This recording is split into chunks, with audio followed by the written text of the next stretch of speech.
କାର୍ଯ୍ୟକ୍ରମ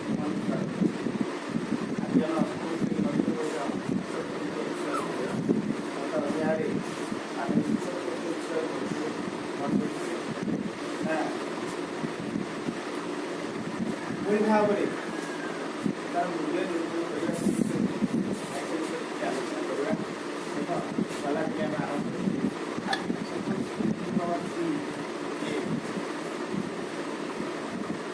ଯାହାର ମୂଲ୍ୟ ଆମେ ବାଛିବା କ'ଣ କରିବା ନା ଆମେ ଜାଣିଛୁ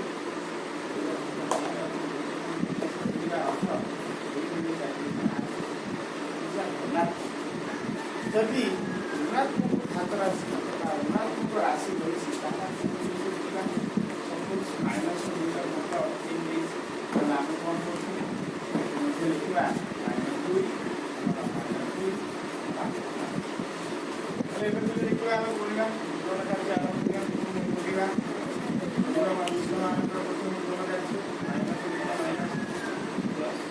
ପ୍ଲସ୍ ଗୁଣ ମାଇନସ୍ ଏକାଠି ଯଦି ଅଯୁଗ୍ମ ସଂଖ୍ୟା ଥାଏ ଏଭଳି ଭାବରେ ଆମେ ପୂର୍ବ ଅଧ୍ୟାୟକୁ ସାରିଥିଲେ ଆଜି ଆମେ ନୂତନ ବିଷୟ ଯଦି ଏକ ଅଣଶୂନ୍ୟ ପରିବାର ସଂଖ୍ୟା ହୁଏ ଯଦି ଏକ ଅଣଶୂନ୍ୟ ପରିବାର ସଂଖ୍ୟା ହୁଏ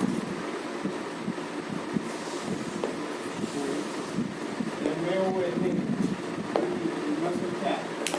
ଅଛନ୍ତି ଗଣନ ସଂଖ୍ୟା ଗଣନ ସଂଖ୍ୟା ତେବେ n to the power m O n to the power n ବିଷୟ କରିବା ଯେ n to the power m ଗୁଣନ n to the power n ସମାନ n to the power m ଗୁଣନ ପ୍ଲସ୍ n ଇକ୍ୱାଲ୍ ଏହା ସମ୍ଭବ ହେଉଛି ଆମେ ଉଦାହରଣ ମନେ କରାଯାଉ 2 ଘଣ୍ଟା 5 ଗୁଣନ 2 ଘଣ୍ଟା ନେଲେ କିଛି ଆମେ ଏଇ କରିବା ପିଲାମାନେ ଯଦି ଆମେ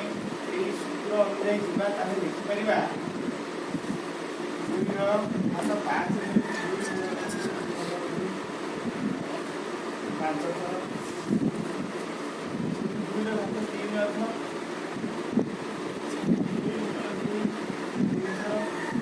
ଅର୍ଥ ଆମେ ହେଲା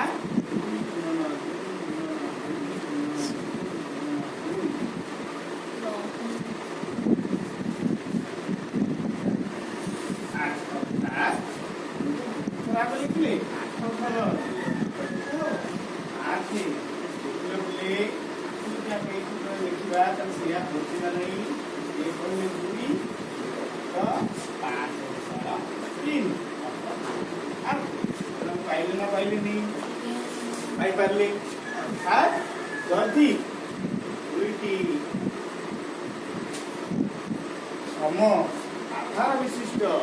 ଖାତ ରାଶି ଗୁଣନ କରାଯାଏ ତାହେଲେ এই সময় আমি କ'ଣ କରିବା ଘାତାଙ୍କ ଦୁଇଟି ମିଶି ଥାଏ ସମ ଆଧାର ବିଶିଷ୍ଟ ଖାତ ରାଶିର ଘାତାଙ୍କ ଦୁଇଟି ବୁଝିପାରିଥିବ ପିଲାମାନେ ଆମେ ସମ ଆଧାର ବିଶିଷ୍ଟ ଖାତ ରାଶିର ଗୁଣନ କ୍ରିୟା ଏହି ଭାବରେ ଆଉ ଗୋଟିଏ ଏକ୍ଜାମ୍ପଲ୍ ନେବା ଆନାଦର ଏକ୍ଜାମ୍ପଲ୍ ସପୋଜ ଆମକୁ ଦେଇଛି ପରିମେୟ ସଂଖ୍ୟା ରୂପରେ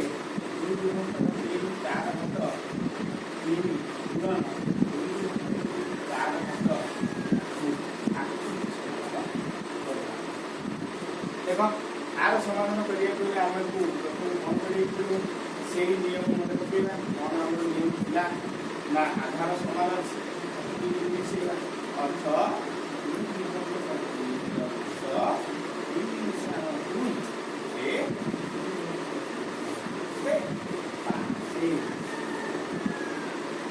ଜାଣିପାରିଲେ ଯେ ଯଦି ଏକ ଅଣଶୂନ୍ୟ ଏବଂ ଏବେ ତାହେଲେ ପାୱାର m